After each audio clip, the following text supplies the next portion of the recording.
السلام علیکم ورحمۃ اللہ وبرکاتہ۔ تاریخ کی سب سے طاقتور ترین معذرت، سب سے طاقتور ترین معافی۔ باکسنگ کے بڑے چیمپئن محمد علی کلے کہا کرتے تھے کہ میں یہ واقعہ پڑھ کر متاثر ہوا تھا اور پھر میں نے مسلمان ہونے کا فیصلہ کر لیا، کیونکہ اسلام جیسا مساوات کہیں بھی نہیں ہے، کیونکہ دین اسلام نسل پرستی سے بالکل پاک ہے۔ اور اس واقعہ سے ہمیں سبق ملتا ہے کہ کسی کو بھی اپنے سے کمتر نہیں سمجھنا چاہیے، کسی کو حقیر و کمتر نہ سمجھے، کسی کے نام پر، کسی کے اعمال پر، کسی کے لقب پر، کسی کی ظاہری حالت پر ہرگز تحقیر نہ کرے۔ آج کل یہ مرض عام ہو گیا ہے، اکثر لوگ دوسروں کے پیچھے پڑے ہوئے ہیں اور اپنی فکر بالکل بھی نہیں ہے۔ تو واقعہ یہ ہے کہ جب حضرت ابو ذر رضی اللہ عنہ نے حضرت بلال رضی اللہ عنہ سے غصہ میں کہا کہ اے کالے کلوٹی کے بیٹے، اب تو بھی میری غلطیاں نکالے گا، تو حضرت بلال رضی اللہ عنہ یہ سن کر غصہ اور افسوس سے بے قرار ہوئے اور یہ کہتے ہوئے اٹھے کہ اللہ تعالی کی قسم، میں اس معاملہ کو ضرور بے ضرور رسول اللہ صلی اللہ علیہ وسلم کے سامنے اٹھاؤں گا۔ یہ بات سن کر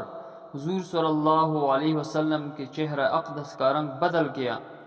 اور آپ صلی اللہ علیہ وسلم نے ارشاد فرمایا کہ تم نے اس کو ماں کی عار دلائی ہے، تمہارے اندر کی جہالت اب تک بھی نہ گئی ہے۔ اتنا سننا تھا کہ حضرت ابو ذر رضی اللہ عنہ یہ کہتے ہوئے رونے لگے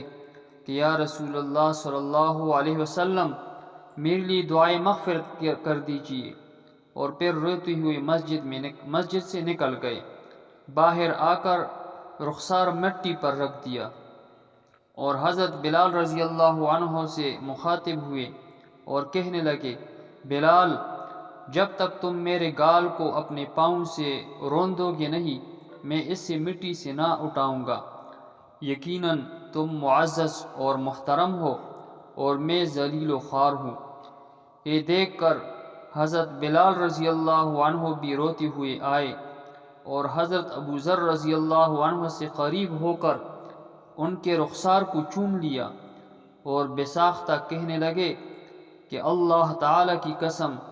میں اس رخسار کو کیسے رون سکتا ہوں جس نے ایک بار بھی اللہ جل شانہ کے سامنے سجدہ کیا ہو۔ پھر دونوں کھڑے ہو کر گلے ملے اور دونوں دیر تک روتے رہے۔ تو یہ تھی صحابہ کرام کی آپس میں محبت، پیار و محبت، کہ کیسے اس کو معاف کیا۔ حضرت بلال رضی اللہ عنہ غلام تھے جنہیں سیدنا ابو بکر صدیق رضی اللہ عنہ نے خرید کر آزاد کر دیا تھا، اور اسلام میں آ کر انہیں اس قدر عزت ملی کہ حضرت عمر فاروق رضی اللہ عنہ فرمایا کرتے تھے، اے ابو بکر، آپ نے ایک غلام کو خرید کر ہمارا آقا، ہمارا سردار بنا دیا۔ ایک مرتبہ حضرت عمر فاروق رضی اللہ عنہ بیٹھے ہوئے تھے تو حضرت بلال رضی اللہ عنہ آ گئے، تو حضرت عمر فاروق رضی اللہ عنہ ان کے استقبال کے لیے کھڑے ہو گئے اور فرمایا،